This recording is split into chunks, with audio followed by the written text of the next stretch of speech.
Asgjë tjetër. Një fjali. Po, një fjali pra, propozimi një fjali është.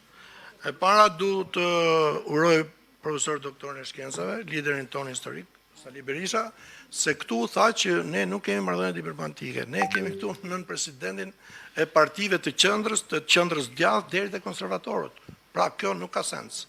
E dyta, i nderuar doktor Berisha, nëse më lejon dhe kolegët e mi këtu, unë mendoj ne si parti politike të mos flasim sot për të bërë një takim tjetër kur ta organizoj Partia Demokratike si partia më e madhe administrative opozitare me 13 vite pushtet.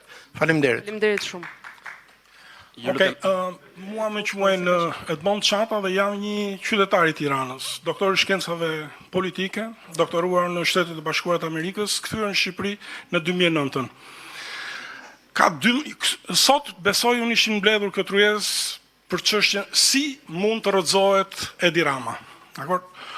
Dy janë rrugët ose mënyrat kryesore, një nëpërmjet protestave dhe rruga tjetër nëpërmjet lëvizjeve politiko-juridike. Do të dalem pak në mënyrën e protestave.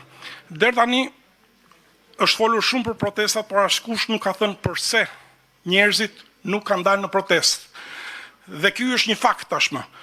Mbase është e nevojshme që të bëhet një dallim midis protestave të natyrës pastërtisht partijake dhe protestave qytetare.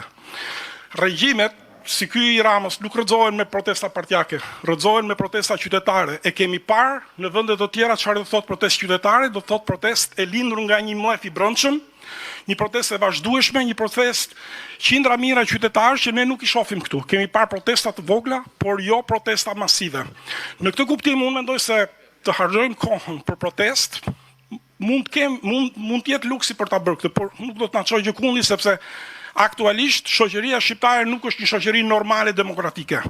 Nuk është shoqëri normale demokratike as ata që qeverisin. Edi Rama ka ardhur në pushtet jo për dhënë dorëheqjen, për të vdekur. Dikur tham për zotin Berisha që do t'i hypte kalit dhe nuk do dinte t'i zbriste, po Berisha e provoi që e dha dorëheqjen. Edi Rama është nga ata politikan që nuk kanë ndërmend t'i japi dorëheqje dhe kështu që institucioni i protestës që funksionon në qeveri dhe shoqëri normale demokratike nuk besoj se do të funksionojë në këtë vend. Të kalojmë tek sugjerimet për rrugën politiko-juridike. E para unë besoj duhet mbështetur drejtësia. E thanë edhe të tjerët.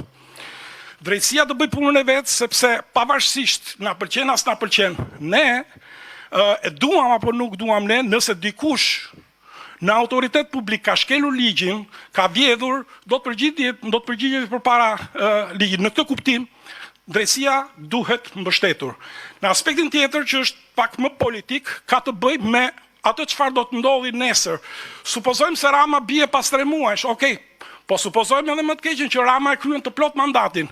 Nuk do lëvizja politike këtu duhet ishte që në momentin që do të shtrohet çështja për të ndryshuar pushtetin dhe që këto janë zgjedhjet, duhet të hyhet në atë garë, në një garë jo thjesht me votë në lirë siç tha zoti Berisha, por të barabartë dhe barazia nuk duhet të shihet vetëm për në baçën tënde, po edhe në baçën e të tjerëve.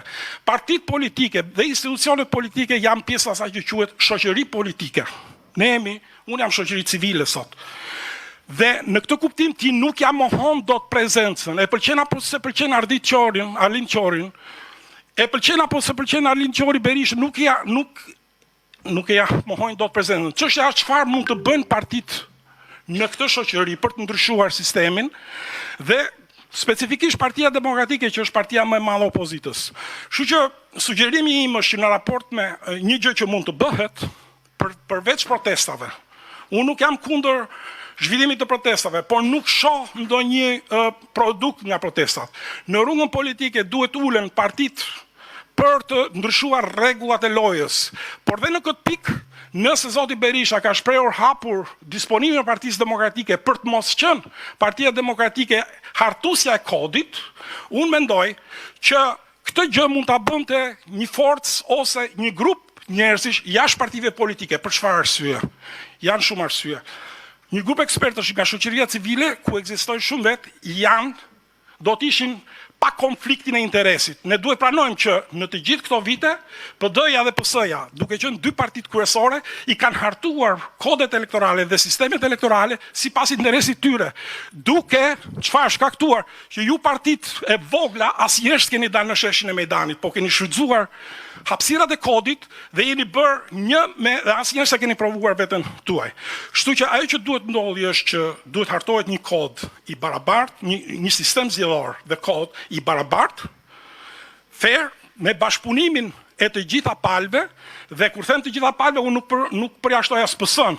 Në rast se PS-ja nuk do donte shumë mirë, do të krijohej një front anti-PS, por që kredibiliteti i këtij projekti të ri do të vinte nga njerëz, nga shoqëria civile që janë provuar në kredencialet e tyre profesionale, janë të provuar në deklarimet e tyre jo partijake, por për hir të së vërtetës dhe për hir të së drejtës, janë provuar që nuk janë marioneta të askujt dhe janë provuar që janë njerëz vërtet që mund të bëjnë atë që duhet bëjnë intelektuali në Shqipëri.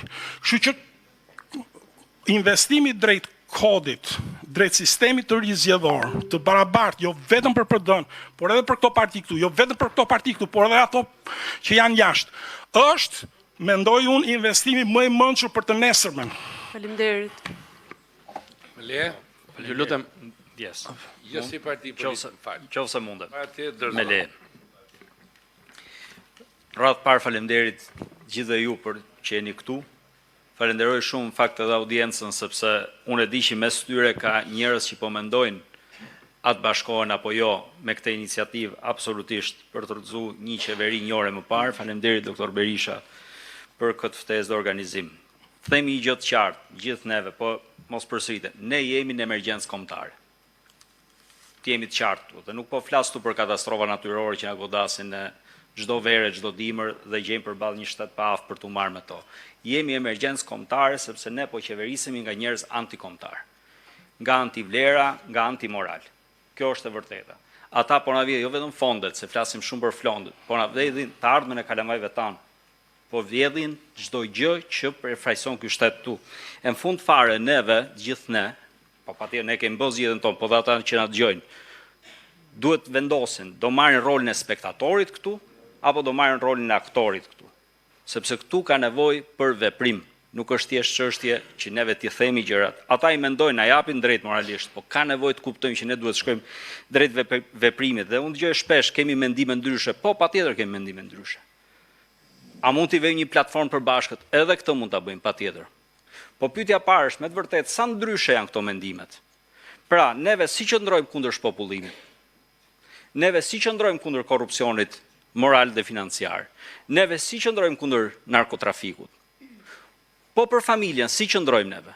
Se ne qëndrojmë për familjen, ne qëndrojmë për lirinë, ne qëndrojmë për besimin, ne qëndrojmë për pronën, ne qëndrojmë për kombin, ne qëndrojmë për një orientim perëndimor të Shqipërisë, apo jo? Po si qëndrojmë? Do të qëndrojmë çdo prag, nga pragu derës, ku e kemi ne detyrë të shkojmë dhe t'ja shpjegojmë dhe të flasim me njerëzit, deri tek pragu institucioneve, ku duhet të çojmë revoltën e tyre. Kalon përmes rrugës dhe bulevardit kjo, po patjetër kalon përmes rrugës dhe bulevardit. Po duhet kalojmë në mënyrë të fortë, në mënyrë të qëndrueshme, në mënyrë të përshkallëzuar, se nuk hidhet kjo qeveri me fjalë. As nga sallat e konferencave nuk hidhet. Hidhet nga atje jashtë, duke vepruar, duke folur me njerëz dhe së bashku me ty, duke shkuar atje për t'i treguar atyre vendin që meritojnë. Një vend antikombëtar, një person që është antikombëtar nuk e meriton vendin e tij mes t'i kombit. E jo më mbi këtë komb, nuk ka se si tjetë. Ky është e mendimi im. Unë mendoj që kjo është një frym e përbashkët në këtë drejtim dhe ju kërkoj ndjes që u mora kohë. Faleminderit.